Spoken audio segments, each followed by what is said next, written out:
Bavel, Beth Lamed, qui est Babylone. C'est pourquoi son nom est Bavel, car Hachem y a confondu la langue de toute la terre. Bereshit 11 2.9, 225. Ce sont ceux qui sont restés de ceux dont il a été dit au moment du déluge, et il détruisit toute substance vivante. Bereshit 7h23. Ceux qui ont survécu, les Klippa d'Amalek, à partir de l'époque du 4e exil, c'est-à-dire l'exil d'Édom, sont devenus les dirigeants, tête, du monde, des hommes de grand pouvoir. Ceci est dû au fait que cette Klippa est considérée comme la tête et le Keter des Klippos. Ils sont devenus un moyen de violence envers les enfants d'Israël et d'eux. Il est écrit au moment du déluge, car la terre est remplie de violence par eux. Bereshit 6h13. Ce sont les Amalekim. 226. À propos des Néphilim, les déchus, il est écrit, les fils des Elohim virent que les filles des hommes étaient belles. Bereshit 6 2.2. Ceux-ci constituent le deuxième groupe de la multitude mixte, équivalent au Shema de la Klippo. Ils viennent des déchus d'en haut,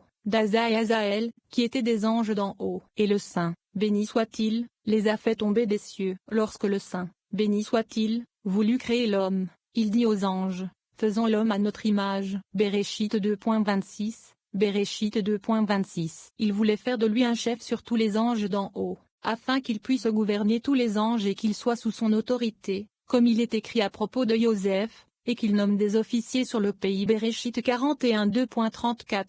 227. C'est pourquoi ces anges voulaient le dénoncer. Ils demandèrent au Saint, béni soit-il, qu'est-ce que l'homme, pour que tu te souviennes de lui. Tesilim 8,5. Car il est voué au péché devant toi. Pourquoi donc veux-tu que nous soyons sous lui? Le Saint, béni soit-il, répondit, si vous étiez comme lui en bas sur la terre, vous pécheriez plus que lui. Aussitôt, les fils des Elohim virent les filles de l'homme. Ils étaient remplis de passion pour elles. Alors le Saint, béni soit-il, les laissa tomber enchaînés. 228. Ces fils d'Elohim sont Aza et Azaël, desquels descendent les âmes du deuxième groupe de la multitude mélangée, qui sont les Néphilim. Ils se firent déchoir de leur sainteté, et ils forniquèrent avec des femmes belles. À cause de cela, le Saint, béni soit-il, les a aussi éliminés du monde à venir, afin qu'il n'y ait pas de part. Et il leur a donné leur récompense dans ce monde, comme il est écrit. Et il rétribue ceux qui le haïssent en face, pour les détruire. Devarim 7h10. Le deuxième groupe dans la multitude mélangée est équivalent à la Shema de la Klippa. 229. Sur les Giborim, les puissants, le troisième groupe de la multitude mixte qui s'est mélangé avec Israël, il est écrit, ce sont des hommes puissants d'autrefois, des hommes de renom, hommes avec un nom. Bereshit 6 2.4. Ils descendent du côté de ceux dont il est écrit, construisons-nous une ville et une tour, et faisons-nous un nom. Bereshit 11 2.4, c'est-à-dire, la génération de la séparation. Ils construisent des synagogues et des yeshivas, en plaçant le rouleau de la Torah et une couronne à son sommet, comme le décrit le verset, construisons-nous une ville et une tour, dont le sommet peut atteindre le ciel. Mais cela n'est pas fait au nom d'Hachem. Au contraire, ils le font pour se faire un nom, comme il est écrit, et faisons-nous un nom. De l'autre côté, ils ont vaincu Israël, qui est béni d'être comme la poussière de la terre. Ils les ont dévalisés, brisant et gaspillant leur travail, les synagogues et les yeshivas qu'ils avaient construites. 2. Il est écrit, et les eaux se répandirent sur la terre. Bereshit 7h19.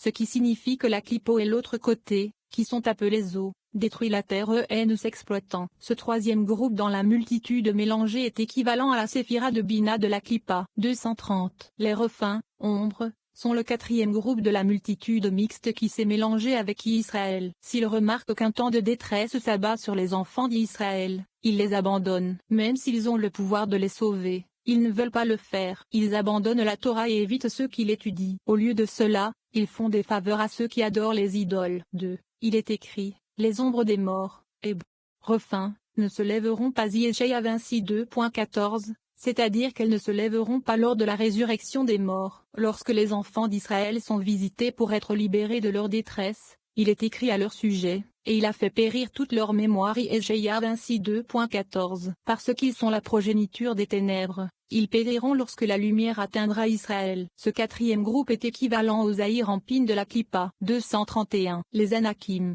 géants, sont le cinquième groupe de la multitude mixte. Ils déprécient la valeur de ceux dont il est écrit, et des chaînes, Anakim, autour de ton cou. Michelet 2.9, faisant allusion à Israël qui observe la Torah. À leur sujet, il est écrit, qui étaient aussi considérés comme des refins comme les Anakim. Devarim 2h11. Ils sont donc au même niveau les uns que les autres. Ce sont ceux qui ramènent le monde à une condition de sans forme et vide. Le secret de cette affaire est la destruction du temple, qui est décrite par les mots. Et la terre était informe et vide, parce que le temple est l'essence du monde et sa fixation. Ainsi, les deux groupes de la multitude mélangée qui se sont mêlés à Israël ont causé la destruction du temple. Dès que la lumière, qui est le Saint, béni soit-il, apparaîtra à Israël, ils seront effacés du monde et détruits. Néanmoins, la rédemption d'Israël ne dépend pas de la destruction du refin, mais de la destruction d'Amalek, c'est-à-dire jusqu'à ce que celui qui était mentionné dans le serment soit détruit, comme il est écrit.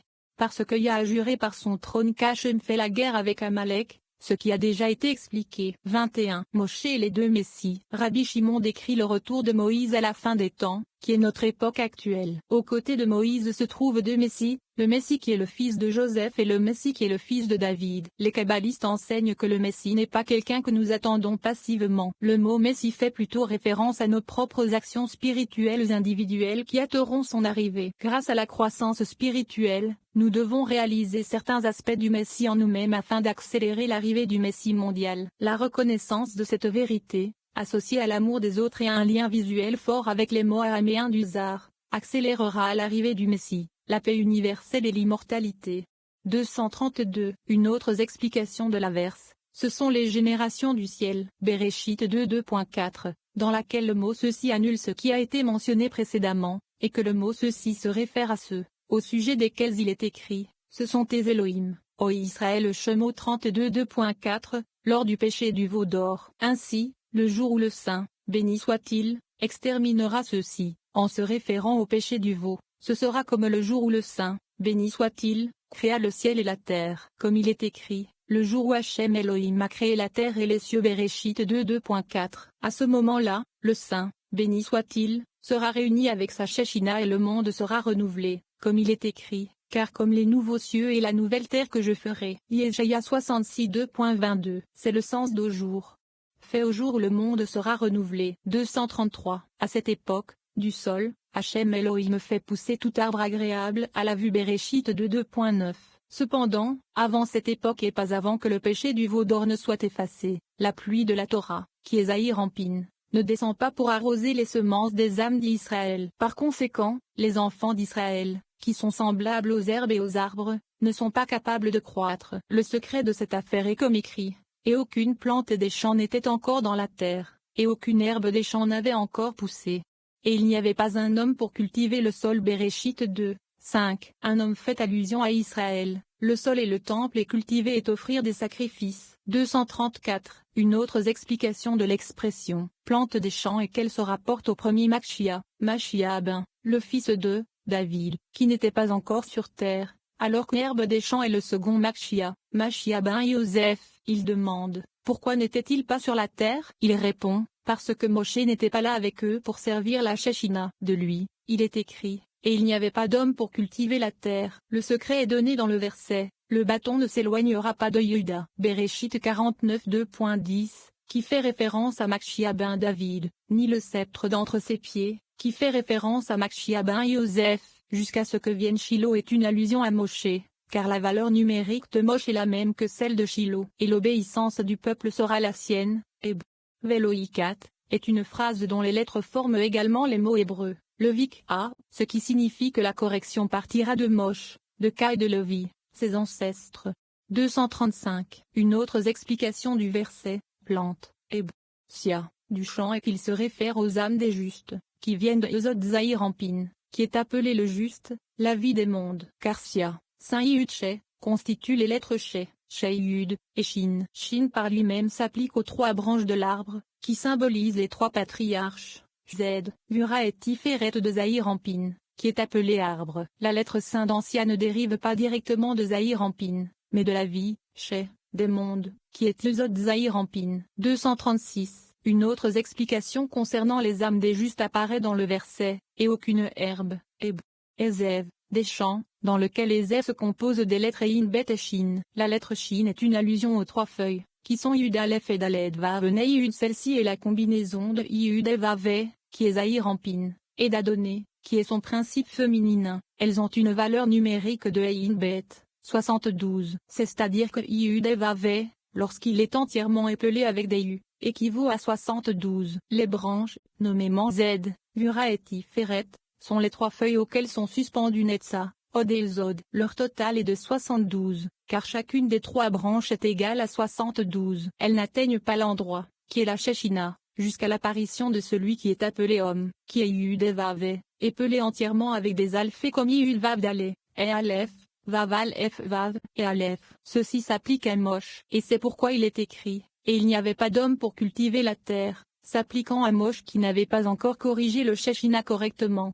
237. C'est pour cette raison qu'il est écrit de Mosh, et aucune herbe des champs n'avait encore poussé. Cela signifie que le juste, Mosh, n'avait pas encore poussé. Mosh, qui valide le verse, la vérité jaillira, poussera, de la terre. Tzilim 85 2.12. Comme la vérité est décrite dans la verse, et il jeta la vérité à terre. Daniel 8h12, il se réfère aux étudiants de la Torah, qui sont comme les plantes qui poussent et jaillissent de la terre, mais elles ne poussent ni ne jaillissent du Shechina en exil jusqu'au moment où les paroles, la vérité jaillira de la terre, seront accomplies. Cette vérité, c'est Moshe, dont il est écrit, la loi de la vérité était dans sa bouche. Malachie 2.6. Car aucun homme n'entre en relation avec la Shechina aussi bien que lui. C'est pourquoi l'Écriture dit à son sujet, et il n'y a pas d'homme pour cultiver le sol, car le sol est lié à la Shechina. Avant Mosh, il n'y avait personne pour corriger la Shechina. 238. Dès l'apparition de Mosh, les mots, un brouillard, Aleph Dalé, s'éleva de la terre. Bereshit 2.6.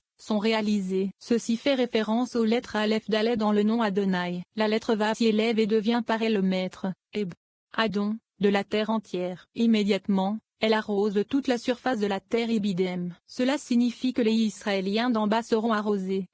Conséquence, ils recevront le Moshin, qui est appelé les 70 aspects de la Torah, de la part du Shechina. 239. Autres explications du verset, mais il s'éleva de la terre une brume. La traduction araméenne dit, mais un nuage s'éleva de la terre. Cela fait référence au Shechina, dont il est écrit, car la nuée d'Hachem était sur le tabernacle. Shemo 42.38. Parce qu'à la fin des temps, lorsque Moshe apparaîtra, la Shechina se lèvera, et les étudiants de la Torah sur la terre seront arrosés par elle et recevront de son Moshin. 240. À cette époque, il est dit, et Hachem Elohim forma l'homme. Bereshit 2.7. Bereshit 2.7, qui se réfère aux enfants d'Israël, que le Saint, béni soit-il, a formé dans les images de ce monde et du monde à venir. Le mot formé, Eb, Veyetsir, s'écrit avec 2 U, ce qui signifie qu'à ce moment-là, le Saint, béni soit-il, les mettra, Israël, dans son nom en mettant la lettre Vav entre les 2 U. Ensemble, ils ont la même valeur numérique que Yud et Vav, à savoir 26. Les 2 U seront formés sur son visage et sur les visages de Israël, sur leur chezekbon et la lettre Vav et leur nez. 241. C'est pour cette raison qu'il est écrit, car du haut des rochers, Eb, Tsurim, je le vois. Bemidbar 23 2.9.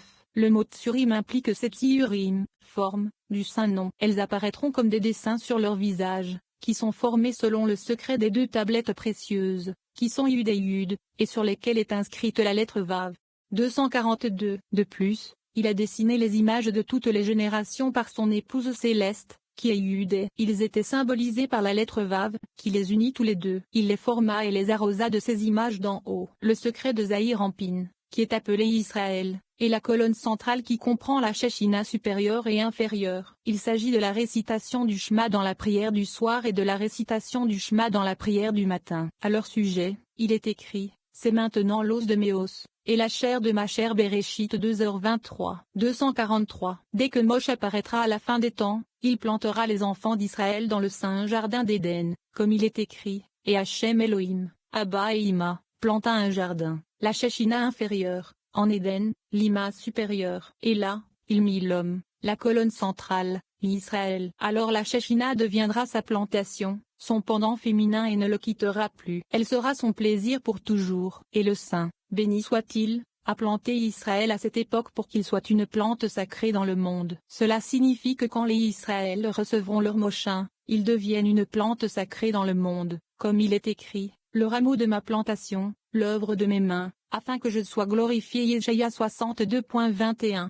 244. De ce temps-là, il est dit, et du sol, Hachem Elohim a fait pousser. Fait allusion à Abba et Ima. Tout arbre agréable à la vue fait allusion au juste, au secret de Yesod Zahir Ampin appelé arbre et est bon pour la nourriture fait allusion à la colonne centrale, où la nourriture est disponible pour tous, ce qui signifie qu'il donne du